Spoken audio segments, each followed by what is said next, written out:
So guys, आज हम जिस मूवी को देखने वाले हैं वो है justice league the flashpoint paradox. एक ऐसा एनिमेटेड मूवी जिसका सेम मूवी प्लॉट हमें डीसी के नई मूवी द फ्लैश में भी देखने को मिल सकता है। इसलिए दोस्तों, बिना और देरी के इस वीडियो को शुरू करते हैं, जो कि शुरू होता है बैरी एलन के बचपन से, जहां वो एक दोपहर अपने स्कूल से घर लौटकर ये देखता है कि उसकी माँ का खून हो चुका है, जिसको बैरी चाह कर भी नहीं बदल सकता था, यानी कि वो अपने माँ को वापस जिंदा नहीं कर सकता था। इसलिए वो इस दर्द भरे सच्चाई को अपने अंदर दबाए हुए सालों बाद भी अपने माँ को और उस दिन के हुए हादसे को याद करता रहता है, ये सोचते हुए कि उस दिन अगर वो थोड़ा जल्दी आता तो शायद उसकी माँ जिंदा होती। पर आयरिस बैरी को दिलासा देते हुए उसे खुद को इसका जिम्मेदार मानने से मना करती है, जो कि हो ही रहा होता है कि तभी बैरी को फ्लैश म्यूजियम में एक हमला होने का अलर्ट मिलता है।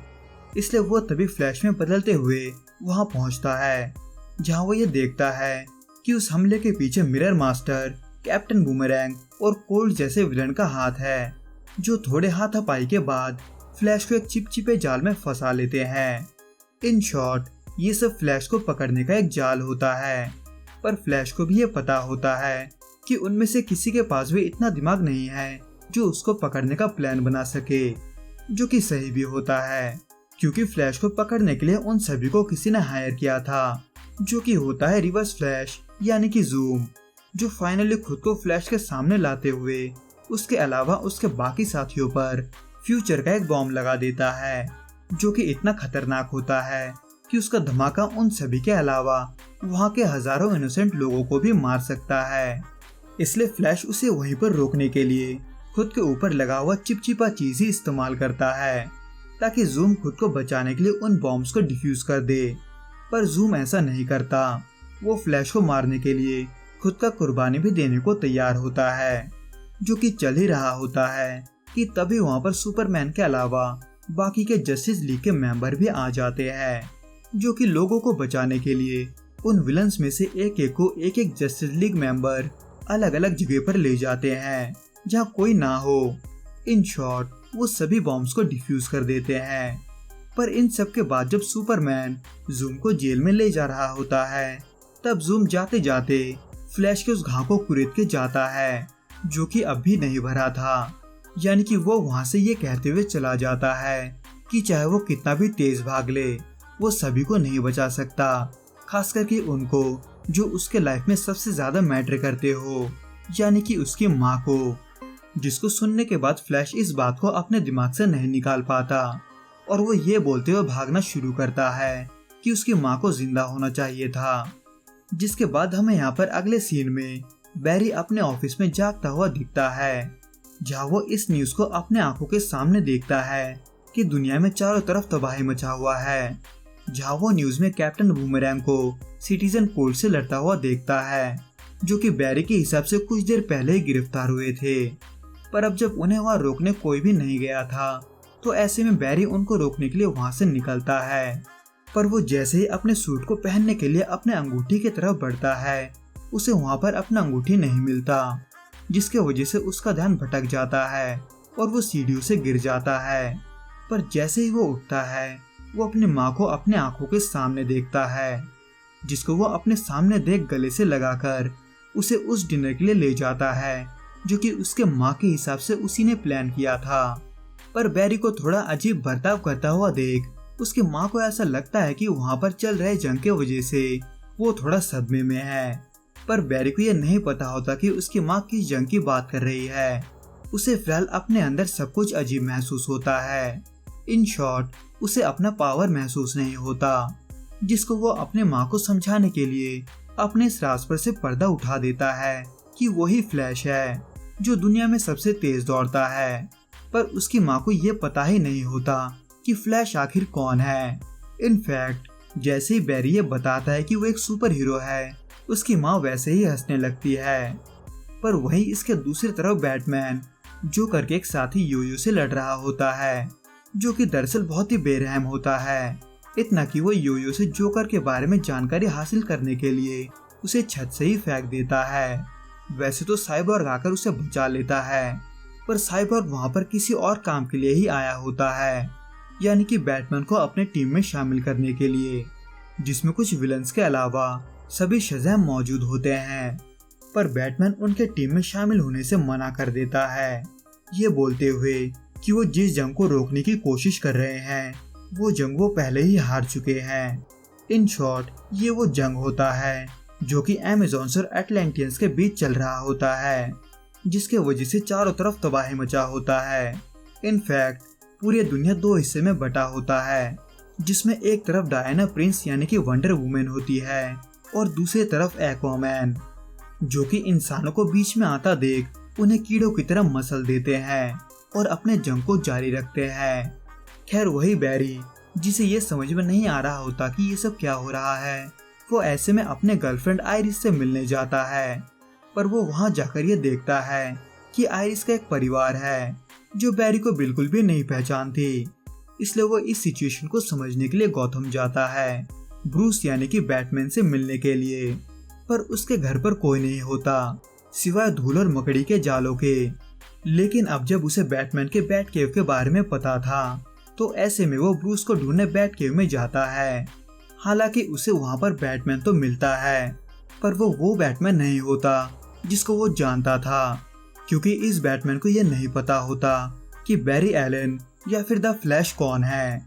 पर अब जब बैरी बार बार ब्रूस का नाम लेता है तो ऐसे में वो बैटमैन गुस्से में ये कहता है कि ब्रूस मर चुका है, जिसको सुनते ही बैरी ये समझ जाता है कि वो ब्रूस का पिता यानी कि थॉमस वेन है। जिसके बाद हमें यहाँ पर न्यू थेमेस्केरा का एक सीन दिखाई देता है, जहाँ डायना प्रिंस बाकी के अमेज़ोनियन के साथ ट्रेवर का पीछा कर रही होती है, जो कि वह लुइस लेन को बचाने आया था। इनफैक्ट ये वही स्टीव ट्रेवर होता है जिससे डायना वंडर वुमन मूवी में प्यार करती थी। पर यहाँ डायना उसको लाशों से लटकाकर मार देती है। जिसके बाद हमें एक बार फिर से बैटकेव का सीन दिखाई देता है, जहाँ बैटमैन बैरी के उंगलियों को तोड़ते हुए उससे ये पूछता है कि उसे बैटकेव के बारे में कैसे पता चला। वैसे तो बैटकेव के बारे में बैरी को ब्रूस ने ही बताया होता है, पर जैसे ही वो ब्रूस का नाम लेता है बैटमैन उसे एक बार फिर से पीटने लगता है, जिसमें इसी दौरान बैरी के जेब से एक अंगूठी गिरता है, जो कि दिखने में उसी के अंगूठी जैसा होता है। इसलिए ये साबित करने के लिए कि वो सच बोल रहा है, वो उसे उस अंगूठी को खोलकर अपने सूट को दिखाता है। पर उसमें उसका सूट नहीं बल्कि जूम का सूट होता है, जिसको देखकर बैरी को चौंकता देख बैटमैन ये समझ जाता है कि ये वो चीज नहीं है जिसको बैरी एक्सपेक्ट कर रहा था। इसलिए पूछे जाने पर बैरी बैटमैन को जूम के बारे में बताता है, जो कि 25वीं सदी से आया था। इन शॉर्ट वो बैटमैन को अपने अलावा जूम के पावर्स के बारे में भी बताता है, और ये भी कि वो एक विलन है और वो स्पीड फोर्स के मदद से टाइम ट्रेवल भी कर सकता है। पर इन सब के वजह से अब ये सवाल खड़ा होता है कि आखिर उसने बैरी को अपना सूट क्यों दिया, जिसको सुनने और समझने के बाद बैटमैन ये बताता है कि जूम उससे नफरत करता है, इतना कि वो उसको मारने के लिए पूरे दुनिया को भी मिटा सकता है। जिसने बैरी को वो सूट इसलिए दिया है ताकि उसे ये पता चल सके कि ये सब किसने किया है। इन शॉर्ट वो दोनों ही ये समझ जाते हैं कि जूम ने टाइम में कुछ छेड़छाड़ किया है, जिसके वजह से एक नया टाइमलाइन बन गया है जहां सिर्फ तबाही के अलावा कुछ नहीं है। पर इन सभी बातों से अनजान लेक्स लूथर डेथ स्ट्रोक के साथ मेटा ह्यूमंस वाले लोगों के एक टीम को लेकर अटलांटिक की ओर जाते हैं ताकि वो एक्वामैन को मार सके, लेकिन उल्टा वो सभी ही वहां पर मारे जाते हैं। पर वहीं पर बैट केव में बैरी अपने पावर्स को वापस पाने के लिए फिर से वैसा ही सिनेरियो बनाता है जिसके वजह से उसे पहले अपना पावर मिला था। पर इस कोशिश में बैरी बुरे तरीके से जल जाता है। इन शॉर्ट वो फेल हो जाता है। पर इसी बेहोशी के दौरान बैरी को इस नई टाइमलाइन का कुछ मेमोरी दिखता है, जो कि उसे धीरे धीरे याद आ रहा था, जिसमें वो सुपरमैन के रॉकेट को पृथ्वी में आने के अलावा एक्वामैन और वंडर वुमन को शादी करते हुए देखता है, और ये भी कि किस तरह से वंडर वुमन ने मीरा को मारकर इस जंग को शुरू किया था। यहाँ तक कि उसे ब्रूस भी बचपन में मरता हुआ दिखता है। पर अब जब बैरी उस हालात में इन सबको नहीं बदल सकता था तो वो ऐसे में अपने पावर्स को पाने के लिए एक बार फिर से कोशिश करता है और कामयाब भी हो जाता है। पर वो इस बार उतना तेज नहीं होता कि वो टाइम बैरियर को तोड़कर इन सबको ठीक कर सके, खास करके तब जब वहाँ पर फ्लैश के तरह ही एक और स्पीड स्टार मौजूद था, जो उन सभी स्पीड फोर्स को खुद यूज करके बैरी को स्पीड फोर्स के एनर्जी को लेने से रोक रहा था। इसलिए अब जब वो ये सब अकेले नहीं कर सकता था, तो उन्हें ऐसे में सुपरमैन का जरूरत होता है, जो कि बैटमैन के हिसाब से उनके टाइमलाइन में नहीं होता।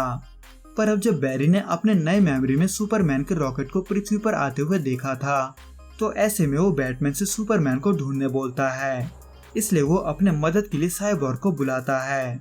क्योंकि अगर फ्लैश का बात सही निकलता है तो ऐसे में गवर्नमेंट ने उसे सीक्रेट यानी कि क्लासिफाइड रखा होगा। इसलिए गवर्नमेंट के सिस्टम को हैक करने के बाद वो लोग एक लैब में पहुंचते हैं, जहां वो कई सारे क्लोन्स के अलावा एक रॉकेट भी देखते हैं, पर उसमें सुपरमैन नहीं होता। वो दरअसल एक रेड सन वाले चेम्बर में बंद होता है, ताकि सुपरमैन कमजोर पड़ा रहे, जो कि इतना कमजोर होता है कि उसका बॉडी भी पूरे तरीके से ग्रोथ नहीं होता। इसलिए फ्लैश सुपरमैन को सूरज की रोशनी में ले जाता है, पर वहाँ मिलिट्री उन्हें रोकने के लिए उन पर हमला कर देते हैं, पर वो आखिर तक सुपरमैन को नहीं रोक पाते।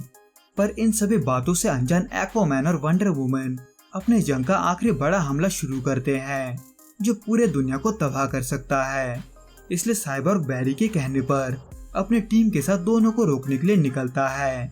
जहाँ जंग के मैदान में एटलांटियन और अमेज़न्स एक दूसरे के खून के प्यासे होते हैं, जिन्हें इस जंग के वजह से पृथ्वी के तबाह होने पर भी कोई फर्क नहीं पड़ता। पर जिन्हें फर्क पड़ता है वो होते हैं इंसान, जो कि अपने छोटे से फौज के साथ वहां पहुंचते हैं, जिनकी लीडर होती है लोइस लेन, जिनका काम होता है दोनों ही तरफ के लोगों को मारना, जिसमें इसी के बीच वंडर वुमन और एक्वामैन का भी सामना होता है। इसलिए इसी बीच मौका पाकर फ्लैश और बाकी सब वहां आकर दोनों को रोकने की कोशिश करते हैं, पर इस दौरान बैटमैन जख्मी हो जाता है। इसलिए वो फ्लैश को जल्दी से दूसरे स्पीड स्टार को ढूंढने को कहता है, ताकि फ्लैश स्पीड फोर्स को यूज कर सके,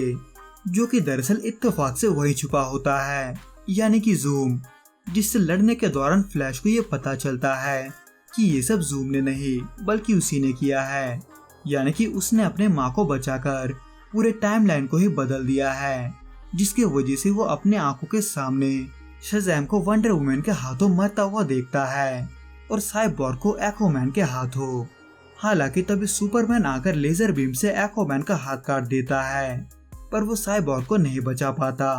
हालांकि एक्वामैन को जख्मी देख वंडर वुमन एक्वामैन को मारने आ जाती है, और एक्वामैन, जिसे ये पता होता है कि वो इस लड़ाई को हार चुका है, वो वंडर वुमन को भी हराने के लिए एक बॉम्ब को एक्टिवेट करता है, जो कि कैप्टन एटम के पावर को खींचकर पूरे दुनिया को खत्म करने जितना न्यूक्लियर पावर पैदा करता है, जिसको जूम बैरी को दिखाते हुए उसके दुनिया को उसके आंखों के सामने जलता हुआ दिखाता है। हालांकि इससे जूम भी मरने वाला था, पर इससे उसको कोई भी फर्क नहीं पड़ता। वो बस फ्लैश को मारना चाहता था, जो कि चल ही रहा होता है कि तभी एक गोली चलने का आवाज आता है, जो कि देखते ही देखते जूम के सिर के आर पार हो जाता है, जहां पर हमें ये दिखता है कि वो गोली बैटमैन ने चलाया है, जो अपने आखिरी सांसों में बैरी को एक चिट्ठी देकर उसे भागने को बोलता है, क्योंकि अब जब जूम नहीं था तो ऐसे में वो स्पीड फोर्स का इस्तेमाल अकेले कर सकता था, ताकि वो वापस जाकर उस चीज को होने से रोके जिसके वजह से ये दुनिया खत्म हो रहा था। इसलिए बैरी जख्मी होने के बाद भी भागता है, जो कि स्पीड बैरियर को पार करते हुए अपने सामने खुद को ही भागता हुआ देखता है, जो कि उसके माँ को ही बचाने जा रहा था। पर अब जब वो अपने माँ को बचाने के लिए पूरे दुनिया को नहीं मार सकता था, तो वो ऐसे में उसे बीच में ही रोक लेता है और उस रियलिटी को बनने से रोक देता है जिसमें वो सभी मारे जाते हैं, यानी कि वो फिर से अपने टाइमलाइन में वापस आ जाता है, जहाँ फिर इन सब के बारे में बैरी अपने दुनिया के बैटमैन को बताता है, जो कि बैटमैन के लिए थोड़ा अजीब तो होता है, पर वो अपने पिता के दिए हुए चिट्ठी को पढ़कर आखिर में रोने लग जाता है। तो दोस्तों, इस वीडियो में बस इतना ही। मैं आपसे फिर मिलूंगा कुछ नए और ऐसे ही अनोखे मूवीज के साथ। अगर आपको ये वीडियो पसंद आए तो प्लीज इस वीडियो को लाइक, शेयर और प्लीज इस चैनल को जरूर सब्सक्राइब करें। Till then, goodbye and be safe.